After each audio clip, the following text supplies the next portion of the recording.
चतुर्भुजां त्रिनयनां पीतवस्त्रधरां शिवां वंदेहं बगलां देवीं शिवापुरनिवासिनीं ऐं बगलांबायै नमः। శ్రీ బగలాముఖి శక్తిపీఠము, గ్రామము మండలు శివంపేట, జిల్లా మెదక్ జిల్లా.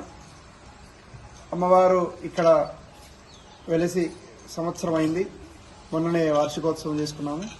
అలాగే ఈ క్షేత్ర విశిష్టత ఏమిటి అంటే, అమ్మవారు స్తంభన దేవత, దశమహావిద్యలలో ఒక అధిష్టాన దేవతగా ఉంటారు అమ్మవారు.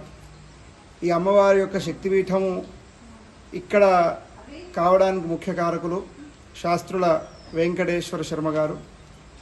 వారు శ్రీ బగలాముఖి అమ్మవారి ఉపాసకులు. గత 25 సంవత్సరాల నుంచి వారు అమ్మవారి ఉపాసన చేస్తూ వస్తున్నారు.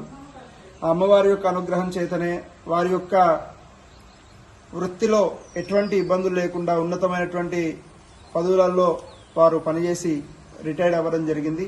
ఆ రిటైర్డ్ అయిన తర్వాత 2020 సంవత్సరంలో వారికి స్వప్నంలో అమ్మవారు ఈ క్షేత్ర పరిసర ప్రాంతంలో దేవాలయం అమ్మవారి కట్టినట్టుగా కల రావడము, ఆ కలను వారు అమ్మవారి యొక్క అనుగ్రహం చేత ఎవరిని ఒక రూపాయి అడగకుండా ఇంతటి అద్భుతమైనటువంటి శక్తిపీఠము వారు ఇక్కడ నిర్మించడం జరిగింది. అమ్మవారి యొక్క అనుగ్రహం అందరికీ కలగాలనే మంచి సంకల్పం చేత ఇక్కడ ప్రతి పౌర్ణమి, అమావాస్య ఈ 2 రోజులు కూడా శ్రీ బగలాముఖి మహామంత్ర హవనము, అన్నదానము ఈ కార్యక్రమాలు ఇక్కడ జరుగుతాయి. అలాగే ప్రతి మంగళవారము అమ్మవారికి విశేష పూజ జరుగుతుంది. ఎవరికైనా ఏ రకమైనటువంటి ఇబ్బందులున్నా అవన్నీ కూడా ఈ శక్తిపీఠంలో వచ్చి అమ్మ చింత ఆ ఇబ్బంది చెప్పుకోవడం ద్వారా వారికి ఉన్నటువంటి ఇబ్బందులు ఏ రూపంలో ఉన్నా సరే వాటన్నిటినీ కూడా నివారణ చేసుకుని ఆ ఇబ్బందుల నుంచి బయటపడ్డ వాళ్ళు చాలా మంది ఉన్నారు. వారి యొక్క అనుగ్రహం ఇట్లా జరిగింది, అమ్మవారి అనుగ్రహం వల్ల మేము ఇట్లా చేసుకున్నాము, మాకు ఇబ్బంది తొలగిపోయిందని చాలా మంది చెప్పిన వాళ్ళు ఉన్నారు. అలాగే మీరందరూ కూడా వచ్చి అమ్మవారి యొక్క అనుగ్రహము పరిపూర్ణంగా పొందాలని కోరుకుంటున్నాము.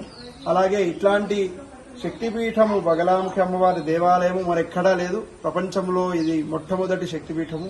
ఎందుకు అంటే అష్టకోణాలతో రాతి కట్టడం ద్వారా ఇక్కడ ఈ శక్తిపీఠం యొక్క గర్భాలయం నిర్మాణం జరిగింది.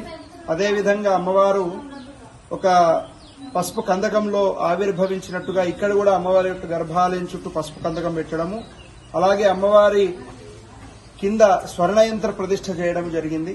అందుకే అమ్మవారి యొక్క కళ్ళను చూస్తూ మన ఇబ్బందులు అమ్మవారికి చెప్పుకోవడం ద్వారా ఆ ఇబ్బందులు తొలగిపోతాయి, మనకి అమ్మవారి యొక్క పరిపూర్ణమైనటువంటి అనుగ్రహం లభిస్తుంది.